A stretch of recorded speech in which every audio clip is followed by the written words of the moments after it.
Hey everybody, a quick take for you on this Saturday morning as we follow the breaking news. Nicolás Maduro and his wife captured in a special forces raid by the United States, ousted from power from Venezuela and heading to the United States to face the criminal court system. Quite spectacular. This is something the White House has been talking about for weeks now, and President Trump had given approval at least a week ago. The question was the window of whether or not they were going to have the ability to remove him cleanly. They have been working with CIA assets inside the military in Venezuela.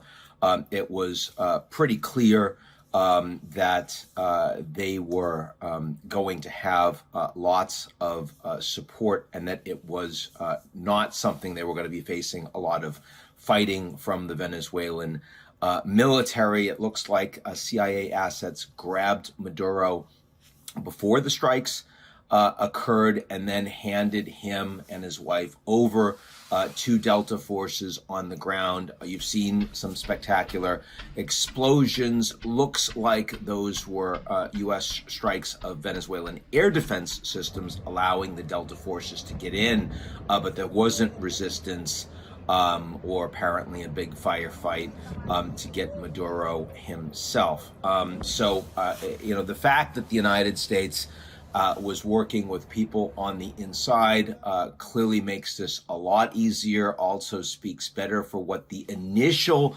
transition might look like.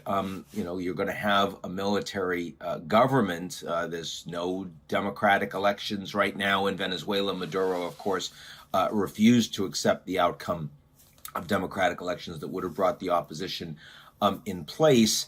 But the United States is not interested in boots on the ground.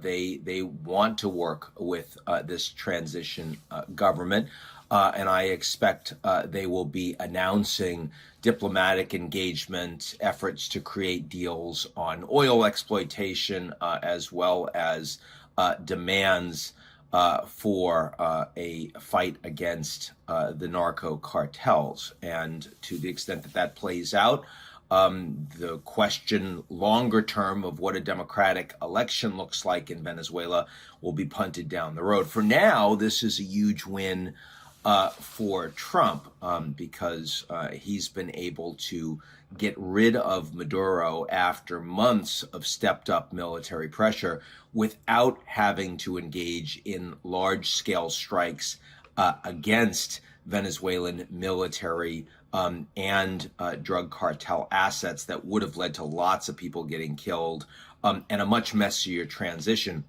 That certainly is not the case right now, and that means that both Marco Rubio and others can say that there's no longer threat of military escalation from the United States. So that's what we're looking at here. Now, what's the justification, for all of this? It's not the fact that Maduro is an illegitimate dictator and refused the outcome of an election. That is clearly a reason that it is good that he is gone, but that's not Trump's interest. I mean, Jair Bolsonaro is Trump's buddy in Brazil, and Trump's been threatening the Brazilians because they put him in jail after refusing to accept the outcome of a legitimate election. And Trump himself, of course, refused to accept the outcome of a legitimate election when he lost to Joe Biden back in 2020. So that's not the issue. The drugs are, of course, an issue, but, Trump also pardoned the former leader of Honduras, Hernandez, who was a major supporter of the drug cartels and convicted of having facilitated the transfer of drugs from Honduras to the United States, and he's now walked free. So, I mean, that's obviously not the driver. It's much more about if you are a leader that Trump doesn't like and thinks he can take you out, then he's going to. And that is why Maduro is gone today. It's the law of the jungle. It is that the United States is the most powerful country in the Western Hemisphere and therefore gets to carry a really big stick, gets to do what it wants. No, it's not like Ukraine and Russia, because, of course, Zelensky was legitimately elected and is supported by his people.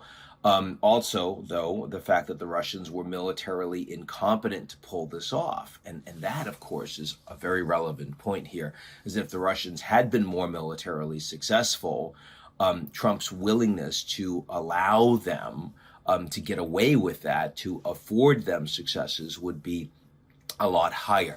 And so if you're thinking about the global stage here, China feels like they're in a much stronger position because this level of impunity, coupled with the ability and the willingness to impose outcomes that you want in your backyard, that is the winning combination. The Russians certainly have the desire. They just don't have as much of the ability. And what Trump is showing is that you are in trouble if he doesn't like you and he thinks he can and will take you out. If I am running drugs in Colombia today, I'm more concerned. I'm more concerned in Mexico too. But that also implies that the sovereignty of those governments over their own territory is more vulnerable, and that could cause big conflict with the United States going forward. Clearly, the statements that have been made by the United States on Iran are more credible in this environment. Trump saying that he's prepared to support Iranian protesters. He'll rescue them if they are hit hard, if they're shot upon, if they're repressed by the Iranian government. I certainly expect that the Iranian government will continue to use that capacity, but the willingness of the United States and its allies, the Israelis, to respond, maybe by targeting Iranian leadership, is a much bigger risk today than it was yesterday. And that is something in a GZERO world, the fact that you don't have rule of law or international governance or agreement at the most powerful country is also much less reliable by its allies as well as its adversaries. That is a big, big question. But for today, it is a big win for Trump. It is the dictator being ousted from Venezuela and coming to the United States with his wife to face justice, something that will certainly play out in front of the cameras over the coming months in a midterm election year. That's it for me, and I'll talk to you all real soon.